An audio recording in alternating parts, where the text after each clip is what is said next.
Kadang-kadang ada pertanyaan, loh Tuhan ini kan sudah minta. Tapi ya dunia itu tidak akan membiarkan kayak gitu loh. Dunia berusaha untuk menarik kita, untuk kita tuh tidak pelayani, untuk kita tidak fokusnya itu dalam visi kerajaan Allah. Jadi fokusnya lagi ke pekerjaan kayak gitu-gitu.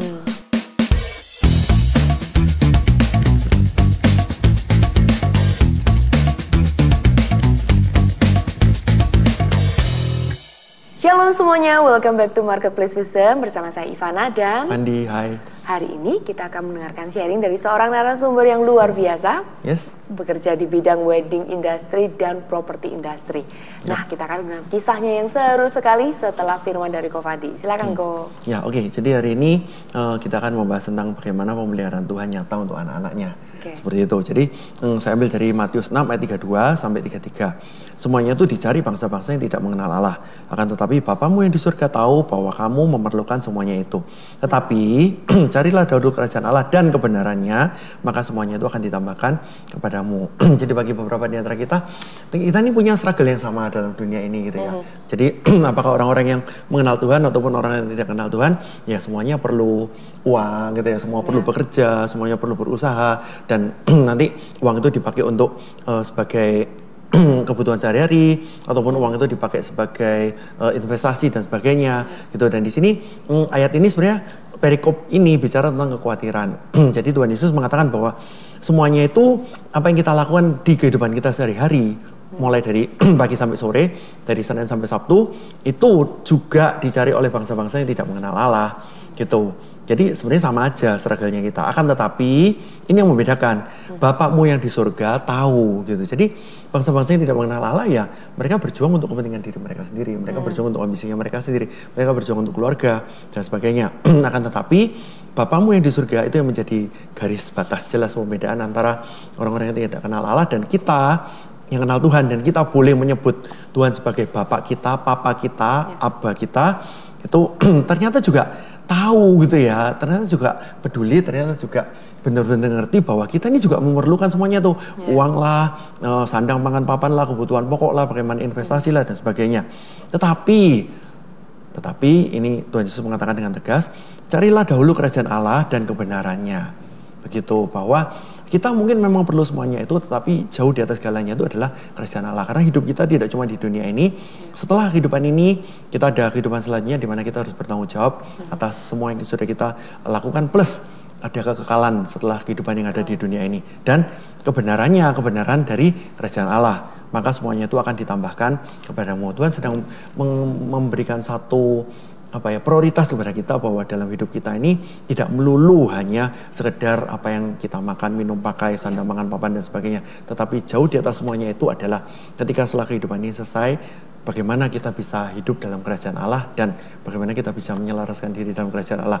Kalau kita udah ketemu itu visi Tuhan itu, yang juga kita tahu visi Tuhan itu diterjemahkan dalam visi gereja di mana kita beribadah dan kita mau align dengan visi gereja itu, maka kita tahu bahwa semuanya itu nanti akan ditambahkan kepada kita. Tugas kita sekarang adalah cari Tuhan, cari kerajaan Tuhan, hidup dalam kebenaran firman Tuhan, dan semuanya itu akan ditambahkan kepada kita. Amin. Amin. Nah, ini saya percaya yang nonton mungkin lagi bingung gimana sih mengaplikasikannya gitu kan ya. Mencari kebenaran Tuhan dan lain sebagainya. Saya percaya kehidupan dari narasumber yang satu ini akan sangat amat membantu kita, menginspirasi kita untuk bisa melakukan hal yang sama. Oke?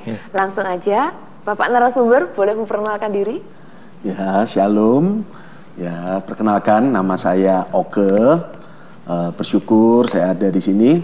Hari ini saya sebagai tim leader di di GMS Surabaya Barat, di pengembalaan GMS Surabaya Barat. Saya juga sebagai seorang entrepreneur di bidang wedding maupun di property industry. Gitu. Gimana ceritanya? Bagaimana ketika kita pengen tahu nih, begitu berkomit untuk dalam mencari kerajaan Allah dan kebenarannya gitu ya, terus align hidup dalam visi gereja, lalu gimana pemeliharaan Tuhan? Ya. Start dari awal dulu aja. Start dari awal dulu ya, maksudnya 200 tahun yang lalu. 200 tahun lalu ya. Dimana saya ini mulai pekerjaan saya sebagai di wedding industry pertama itu di tahun 2005. Saya itu mulai juga pada saat itu saya sudah Kristen, saya sudah di GMS, saya sudah pelayanan juga. Tapi hati saya itu masih belum yang menangkap apa yang menjadi isi hati Tuhan atau visi Tuhan mengenai jiwa-jiwa, mengenai apa yang menjadi kerinduan Tuhan itu saya belum menangkap sepenuhnya. Saya cuman merasa bahwa kerja itu ya untuk kemuliaan Tuhan. Pada saat itu saya merasa bahwa visi hidup saya adalah bekerja gitu ya. Ya memang sekarang pun juga masih bekerja. Tapi nah tadi seperti yang Ko Fandi juga katakan gitu ya, bahwa ada perbedaan, ada garis di mana tetapi carilah dahulu kerajaan Allah dan kebenarannya.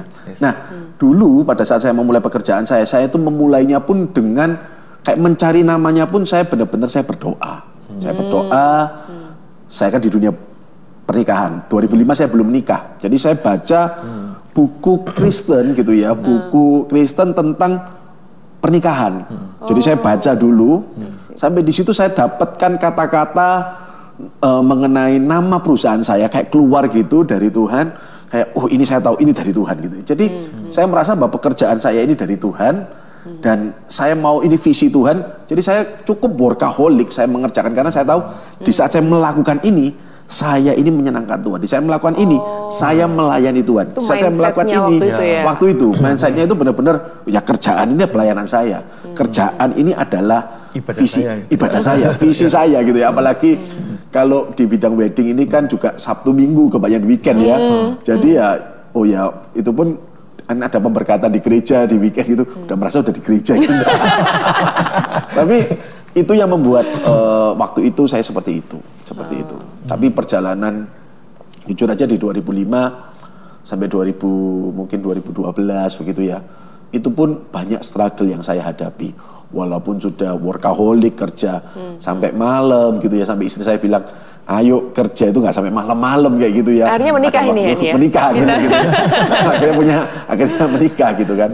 Tapi tetap kerja dengan kekuatan sendiri, kelihatannya untuk kerajaan Allah. Tetapi ternyata bukan terlalu sulit juga untuk mencapai apa yang saya targetkan gitu ya. Saya rindu misalnya di suatu perusahaan kompetitor yang lain, punya klien sejumlah ini dalam setahun. Saya rindu, saya juga punya seperti itu. Wih, sepertiganya aja saya mencapai itu ngos-ngosan banget kayak gitu ya. Saya mengusahakannya dulu. Tuhan ini visimu, ini kelihatannya kerjaan ini saya mulai juga dengan Tuhan. Tapi kok saya itu kok nggak mencapai apa-apa ya, kok berat ya seperti itu. Waktu itu melayani sebagai apa? Waktu itu saya sebagai CG leader, tapi di CG ini saya juga nggak menangkap visi GMS, visi Tuhan di gereja kita saya nggak menangkap gitu ya. Saya cuman merasa bahwa pelayanan itu ya kami ikut gitu ya ke pelayanan, misalnya contoh Pastor Philip mission trip ke luar negeri, ada FKA, kita CG kita ikut. Sampai ke luar negeri, pelayanan sama-sama. Tapi kita di JG, kita itu eksklusif banget. Kita di JG itu merasa bahwa ya JG itu tempat kita rest, tempat kita istirahat, tempat kita ya sudah, ini ada 15 orang para pemimpin pelayan ministry gitu ya. Pelayanan ada ketua departemen waktu itu drama, ketua departemen dancer, ada espro, semua itu ada di situ. Kita merasa bahwa ya udah kita pelayanan, tapi kalau di JG kita rest kayak gitu. Akhirnya kita jadi eksklusif, kita nggak menangkap untuk mau pemuritan itu tidak ada. Jadi JG itu ya cuman kalau dulu kata-katanya itu bukan connect group, cangkruk group gitu ya. Oh berarti ini definisi ya, cangkruk group dari sini kayaknya. Yang nggak ngerti ini bahasa Jawa cangkruk. Jadi maksudnya untuk itu ya grup untuk kumpul-kumpul aja seperti itu. Jadi bukan untuk visi kerajaan Allah gitu loh. Nah itu yang akhirnya saya mulai berubah menangkap itu.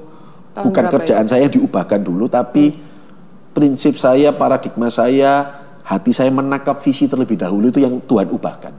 Di tahun 2012 itu saya mulai masuk ke sebuah penggembalaan, di mana penggembalaan family ini mengarahkan saya untuk menangkap bahwa CG ini bukan CG saya.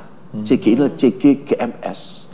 Dan CG GMS ini punya sebuah visi untuk 1 juta murid 1000 gereja lokal. Nah kalau cuma 15 kita nggak nangkap 1 juta muridnya. Berarti saya ini menggunakan urapan saya sendiri, karisma saya sendiri. Tapi padahal kalau saya menangkap 1 juta murid, harusnya CG ini bisa ditambah-tambahkan, dilipat kali gandakan untuk visi Tuhan di GMS. Nah, sejak itu saya berubah, saya rindu untuk berubah, mulai dari pemimpin tidak gampang, jujur aja tidak gampang, karena pemimpin-pemimpin atau sponsor di tempat CG saya ini juga para leader-leader di pelayanan. Jadi di saat saya itu, ayo kita nangkep ini, mereka semua pada nggak mau. Tapi saya, Tuhan tolong altar call masing-masing setiap sponsor yang ada, dan Tuhan benar-benar melakukan, Roh Kudus bekerja di saat ada LC ya, Leaders Community seperti itu, mereka semua mau menangkap. Dan di saat ada satu orang sepasang yang sudah 3 kali, ayo jadi CGL, nggak mau, mereka telepon pulang itu, kok kita mau jadi CG leader. Sejak saat itu Tuhan tambah-tambahkan dari CG yang 15 orang dalam 7-8 tahun, itu tambah-tambahkan jadi 45 orang, 50 orang itu dalam waktu kayak 2-3 bulan. Jadi sejak itu mulai kita melahirkan, kemudian saya dipercaya menjadi seorang coach, dan sampai hari ini jadi team leader gitu ya. Dan sejak pertumbuhan itu kami alami, dari mulai belasan, puluhan, ratusan hingga ribuan yang Tuhan percayakan begitu. Di situ Tuhan juga mulai memberkati setiap bisnis kami, pekerjaan saya terutama kayak gitu ya. Jadi di saat saya itu mulai menangkap, selalu diajarkan oleh pemimpin saya itu above all else di Matius 6 ayat 33 tadi, bahwa carilah kerajaan Allah di atas segalanya, seek the kingdom of God above all else. Di situ itu yang saya tangkap, saya lakuin selalu, dan saya percaya Tuhan murnikan hati saya tangkap bahwa yang penting adalah melayani Tuhan, yang penting saya mencari kerajaan Allah, visi Tuhan di gereja kita lakuin, benar-benar Tuhan tambah-tambahkan gitu ya. Apa yang berubah kok yang dari tadi pertama kali kau bilang bahwa mindsetnya pekerjaan ini adalah ibadah saya memberikan terbaik gitu. Apa yang di shift di sana? Apa yang berubah? Ternyata saya menangkap bahwa visi saya itu adalah visi kerajaan Allah gitu ya. Visi saya itu adalah untuk seperti apa yang gereja kita lakukan, 1 juta murid, 1000 gereja lokal, itu terlebih besar daripada visi pekerjaan saya. Visi kerjaan saya itu ada di dalamnya untuk mensupport 1 juta 1000 gereja. Ini kerjaan saya ada di dalam situ. Jadi saya masukkan setiap aspek pekerjaan, keluarga di dalam visi gereja, saya inline-kan. Di sana saya benar-benar mengalami pelipat gandaan. Seperti itu. Pelipat kali gandaan apa nih kok? Usahanya banyak soalnya, satu-satu kok. Nah mulai 2012 itu saya mulai, di saat saya mulai lebih masuk ke dalam pelayanan gitu ya. Tuhan, saya rindu untuk, saya itu rindu untuk melayani. Saya minggu ini, saya rindu, saya mulai menjadi briefer baptisan. Briefer, gitu ya. Oke, yang nge-briefing untuk sebelum orang yang dibaptis ya. Betul. Oke, hari Minggu dong itu. Betul, di hari Minggu. Kan Minggu IO lagi rame-ramenya. Nah, begitu kan ada cukup struggle buat saya gitu ya, dan saya tuh rindu untuk bisa melayani lebih gitu, dan saya doa, Tuhan boleh nggak ya saya ini buka di luar kota, di Bali, dan Tuhan bisa di sana tuh bisa Tuhan tambah-tambahkan klien kayak gitu loh. Dan benar-benar itu terjadi gitu ya. Akhirnya saya di Bali itu Tuhan tambah-tambahkan klien. Jadi malah yang dulu yang saya bilang kemarin, saya rindunya 1 tahun bisa kayak kompetitor punya klien segini. Dulu nggak tercapai, malah sekarang itu tercapai gitu ya. Tapi bukan dengan cara saya, di mana mungkin di 1 kota nggak, Tuhan mau kasih harus mungkin butuh 2-3 kota baru Tuhan kasih. Tapi di situ saya mulai bisa melayani lebih. Saya mulai bisa, Tuhan kasih, mulai ada di Bali. Kemudian di tahun 2020 pun itu juga favor Tuhan, di mana selain Bali kita buka ada di Jakarta. Tapi di Jakarta ini pun 2020 karena apa? Karena kita nggak tahu, karena ada pandemi. Dan di situ Bali itu pasar untuk wedding industry itu benar-benar drop banget gitu ya, bukan nol gitu mungkin ya. Pariwisata, maksudnya wedding itu semua sudah, dan akhirnya semuanya itu klien-klien yang bukan klien Bali tapi yang udah di Jakarta, di Bogor, di Bandung, Solo, di Semarang, kita malah bisa handle akhirnya. Jadi benar-benar bisnis saya itu benar-benar karena favor Tuhan. Saat meskipun ini pandemi pun Tuhan pelihara gitu ya. Tuhan pelihara. Seperti itu. Oh, wow. Nah pada saat itu pelayanannya akhirnya jadi briefernya jadi kok? Tidak mengganggu kerjaan? Akhirnya jadi briefer, dan pastinya juga rindu punya pekerjaan yang lain juga gitu ya. Saya rindu juga punya pekerjaan yang lain. Ini tadi yang disebutin properti industri itu ya? Ya betul, salah satunya properti industri. Ini kok bisa tiba-tiba, karena gini, wedding and property itu actually beda dunia gitu ya. Kok bisa akhirnya melompat ke sana, gimana ceritanya? Ya saya percaya ini juga favor Tuhan. Jadi saya itu ada satu momen di mana saya ini menjadi event organizer dari sebuah perumahan developer yang mengadakan launching sebuah klaster gitu ya. Dan saya lihat, wow ternyata waktu itu 2010 perumahan ini waktu itu masih sangat bagus gitu ya. Juga harga tanah nggak terlalu yang tinggi banget kayak sekarang mungkin ya. Itu kondisi sangat bagus kayak gitu. Saya rindu, wah luar biasa ya. Saya pengen ya, saya mulai coba gitu ya.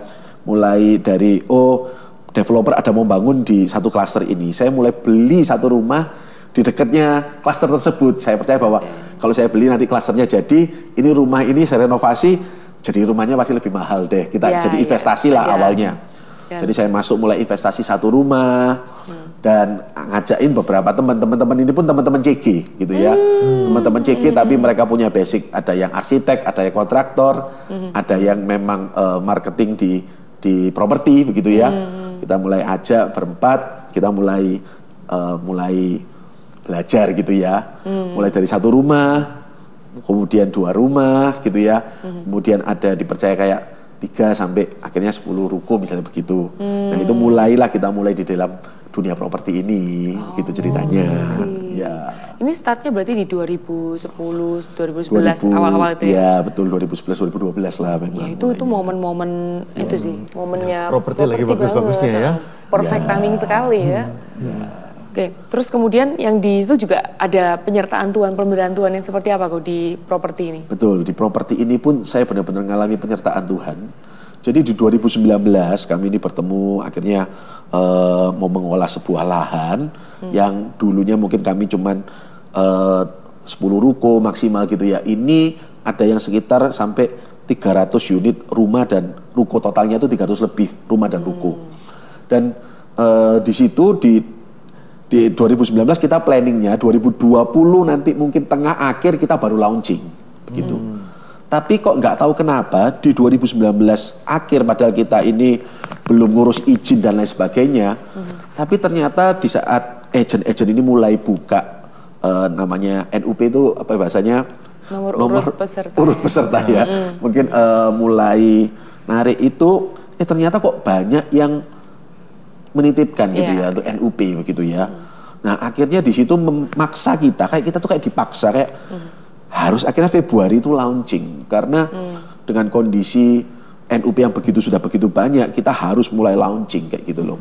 Momennya tuh di situ. Saya ingat tuh masih tanggal 27 Februari 2020. Karena setelah launching malamnya kita ada mission night di GMS waktu itu, jadi pakai baju daerah, pakai baju luar negeri gitu ya, saya masih ingat. Nah itu kita launching dan puji Tuhannya di saat launching itu sold out begitu ya.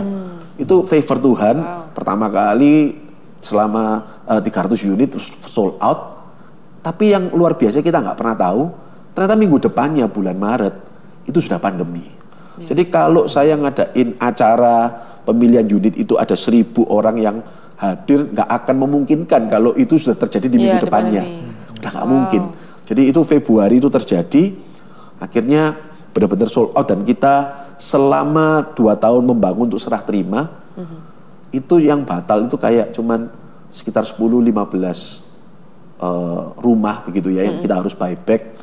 Dan itu angka yang persentase yang cukup kecil, karena cukup kecil kayak gitu ya, mereka kesulitan mungkin KPR atau secara ekonomi begitu.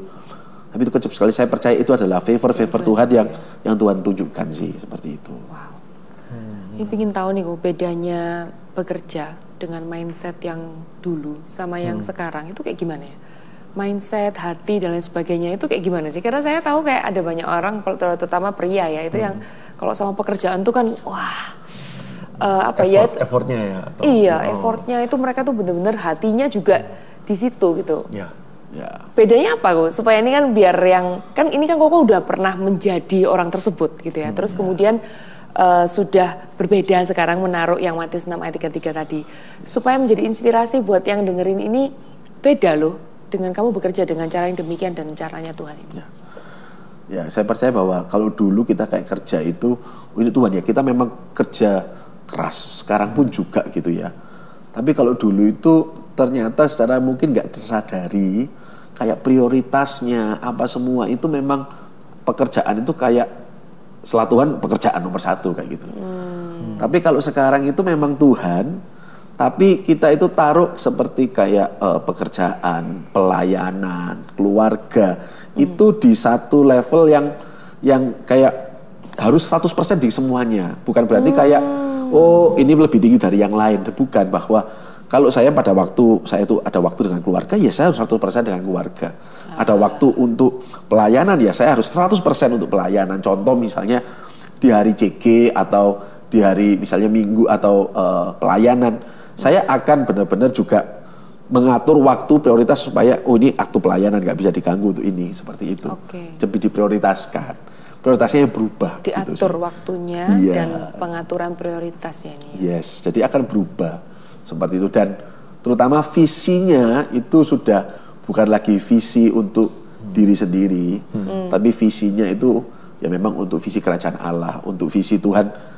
Kalau saya saat ini ada di GMS, dan sampai nanti, sampai saya meninggal gitu ya, sampai anak cucu saya juga, saya mau melakukan visi Tuhan di GMS. Dan itu yang menjadi visi besar dari keluarga kami, pekerjaan kami, itu yang menjadi visinya. Seperti itu. Ini sampai itu ya, jadi satu keluarga semuanya melayani di GMS juga ya, Gu ya? Ya, puji Tuhan. Ada pertanyaan dari Ko Pandi? Saya setuju dengan pernyataannya Bro Oke yang 100% di kerjaan, betul, 100% di keluarga. Kenapa? Kadang-kadang kalau kita urutannya Tuhan terus keluarga.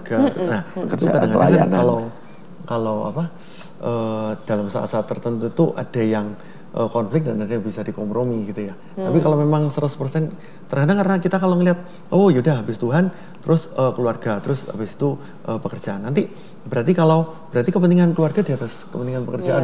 Konfliknya itu rada ribet, tapi begitu memang timingnya untuk pekerjaan, ya 100% konsentrasilah di situ. Jangan kecampur dengan ketika pekerjaan mikirin keluarga. Ketika sama keluarga mikirin pelayanan, ketika pelayanan mikirin oh saya masih ada harus bayar tagihan ini atau ada orang utang sama saya atau apa, jadi kan nggak fokus. Tapi saya percaya sama itu, seperti itu. Dengan adanya itu berarti hidup kita akan jauh lebih maksimal. Kita juga punya punya kemampuan untuk mengelola segala sesuatu yang dipercayakan pada kita, begitu. Dan kalau saya nangkapnya ada itu ya berkat keluputan ya, itu terjadi ya yang kayak pandemi lah sebagainya itu beneran loh. Properti itu timingnya sangat penting sih. Wah, luar biasa.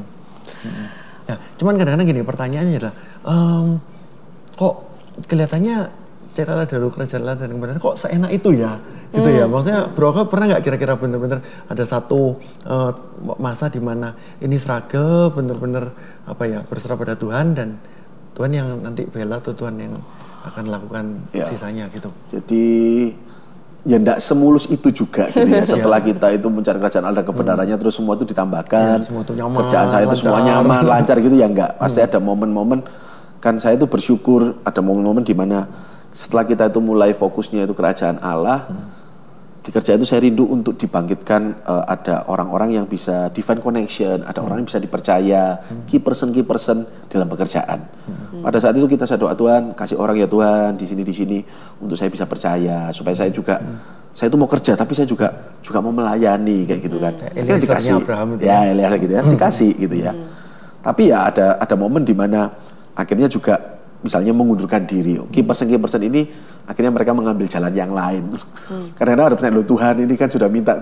Tapi ya dunia itu tidak akan membiarkan kayak gitu loh. Dunia berusaha untuk menarik kita, untuk kita tuh tidak pelayani, untuk kita tidak fokusnya itu dalam visi kerajaan Allah. Jadi fokusnya lagi ke pekerjaan kayak gitu-gitu. Nah itu yang saya alami di tahun lalu, maksudnya di saat saya itu dipanggil untuk lebih lagi melayani di gereja ini, gitu ya. Saya di GMS, saya dipanggil melayani lebih lagi, saya mulai pelayanan lebih dalam. Di satu sisi pekerjaan yang sudah lebih oke, ternyata key person yang orang terutama itu mengundurkan diri seperti itu. Nah di satu sisi pasti, waduh struggle. Ini di saat mau lebih lagi di gereja, pelayanan lebih lagi, kerjaan kok begini, seperti itu. Itu yang dilema gitu kan, pasti kan kayak iblis itu sudah berusaha kayak gitu loh. Tapi di situ saya percaya kayak tema tahun ini juga gitu kan, ada great shift, ada miracle. Saya percaya saya sudah ngalami tahun lalu kayak great shift bener-bener. Tapi di saat Tuhan, saya mau mencari kerajaan Allah di atas segalanya. Saya tempatkan, saya tidak mau meninggalkan pelayanan. Kalau Tuhan percayakan saya lebih dalam, saya mau ngambil bagian ini. Tapi saya tahu Tuhan juga akan take care kok pekerjaan saya. Memang tidak semulus perkiraan saya gitu ya, tapi pekerjaan ini Tuhan, saya harus gantikan orang, saya harus training lagi. Tapi juga ada orang-orang baru yang bangkit. Dan memang benar dikatakan di Roma itu bahwa Tuhan turut bekerja di dalam segala sesuatu, mendatangkan kebaikan buat orang-orang yang mengasihi Dia. Kan Tuhan turut bekerja dalam segala sesuatu itu termasuk mungkin hal yang baik, tapi juga ada hal yang nggak baik. Tapi Tuhan turut bekerja. Saya percaya. Jadi mungkin kita mengalami struggle, tapi kalau kita tuh menempatkan visi Tuhan di atas segalanya, Tuhan itu turut bekerja mendatangkan kebaikan buat kita. Jadi kalau misalnya dalam kehidupan ini seakan-akan cara dari kerajaan Allah dan kebenaran semua ditampakkan kepada seperti garis lurus ya. Padahal ini di sini ini ada naik turun, ada gini gitu, tapi ujungnya tetap naik ya. Yes. Mungkin Bro Oke ada saran bagi teman-teman gitu ya, kira-kira 1, 2, 3 poin gitu. 1, 2, 3 poin ya. Ya percaya bahwa adopsi visi kerajaan Allah, visi Tuhan di hidup kita, gampangnya lewat mana? Lewat gereja kita. Lewat GMS, Tuhan sudah punya visi yang jelas. Adopsi itu bukan cuma sebagai visi pelayanan, tapi itu menjadi visi hidup kita. Di satu kita terapkan, kita bawa, saya percaya itu akan mengubahkan hidup kita dan akan mengubahkan setiap baik itu pekerjaan, pelayanan kita, semua itu akan ditambah-tambahkan sama Tuhan. Seperti itu kira-kira ya bro. Thank you ya, ini susah loh dapetin waktunya ini. Puji Tuhan, bersyukur bisa ada di sini. Bisa jadi berkah. Tolong Bro Oke untuk doakan itu ya teman-teman yang mungkin lagi struggle, yang mungkin lagi belum tahu visi hidupnya seperti apa. Itu semoga ini bisa juga yang terlalu tenggelam di dalam pekerjaan sampai menjadikan pekerjaan itu hidupnya ya. Karena pasti I think something is missing di dalam kehidupan orang demikian. Dan satu titik pasti stres dan burnout kan, dan kelelahan. Seperti itu. Beberapa di antara kita yang seperti itu, Bro Oke akan berdoa buat saudara. Oke, mari kita doa sama-sama ya. Tuhan, mengucap syukur kalau kesempatan di hari ini kami boleh ada berdoa bersama-sama, terutama untuk para pemirsa ya Tuhan, mungkin jemaat-jemaat Tuhan, murid-murid-Mu Tuhan, yang mungkin mereka masih nggak mengerti, nggak tahu, mereka merasa bahwa mungkin melayani Tuhan itu ya dalam pekerjaan itu yang menjadi yang terutama, akhirnya secara nggak sadar itu bergeser menjadi menjadi Tuhan dalam kehidupan kami Tuhan. Kami berdoa saat ini juga Roh Kudus Kau yang berikan ya Tuhan ke setiap hati sebuah terang-Mu ya Tuhan, untuk mereka mengerti bahwa panggilan-Mu adalah mencari kerajaan Allah di atas segalanya. Seek the kingdom of God above all else. Percaya Tuhan, di saat mereka menangkap isi hati-Mu, menangkap visi-Mu ya Tuhan dalam kehidupan mereka, percaya Tuhan bahwa segala sesuatu itu akan ditambahkan. Ada favor-favor Tuhan, akan ada peluputan-peluputan dari Tuhan, ada berkat-berkat dari Tuhan. Percaya Tuhan ada hubungan yang dipulihkan, mungkin hubungan yang suami istri maupun hubungan dengan anak dipulihkan. Mereka yang mungkin awalnya nggak punya waktu, mereka akan punya waktu ya Tuhan. Mereka yang hubungan yang benar-benar akan dipulihkan. Percaya Tuhan, akan ada favor-favor Tuhan dalam kehidupan mereka. Di saat mereka mencari kerajaan Allah di atas segalanya. Tuhan, Kau yang tambah-tambahkan ya Tuhan, baik dalam keluarga mereka, pekerjaan mereka, pelayanan mereka. Terima kasih Roh Kudus, mungkin kami selesai, tapi Engkau nggak selesai. Engkau yang akan mengerjakan di dalam kehidupan setiap anak-anak-Mu. Firman ini tidak akan kembali dengan sia-sia, tapi akan mengerjakannya sampai selesai. Di dalam nama Yesus, kami berdoa. Haleluya. Amin. Amin. Thank you, Bro Oke. Ya, thank you so much. Carilah dahulu kerajaan Allah dan kebenarannya. Benar-benar mari kita semua menghidupi ya firman tersebut. Karena kita percaya ketika firman itu kita kerjakan dalam kehidupan kita, Tuhan tuh nggak pernah utang kok. Tuhan tuh yang benar-benar akan take care kehidupan kita semua. Dan kalau misalnya aduh masih bingung nih, masih belum nangkep lagi, ayo datang ke JG ya. Kita akan bareng-bareng bertumbuh di sana. Oke, buat Anda semuanya jangan lupa untuk like, subscribe dan komen. Mungkin ada topik-topik apa yang ingin kami bawakan di tempat ini, boleh komen di bawah. Dan juga teman-teman yang itu sharekan ini ya pada teman-teman yang lain. Mungkin para istri yang mau share ke suami-suaminya yang terlalu workaholic itu boleh juga. Oke, so thank you and see you di next episode. Bye, God bless you.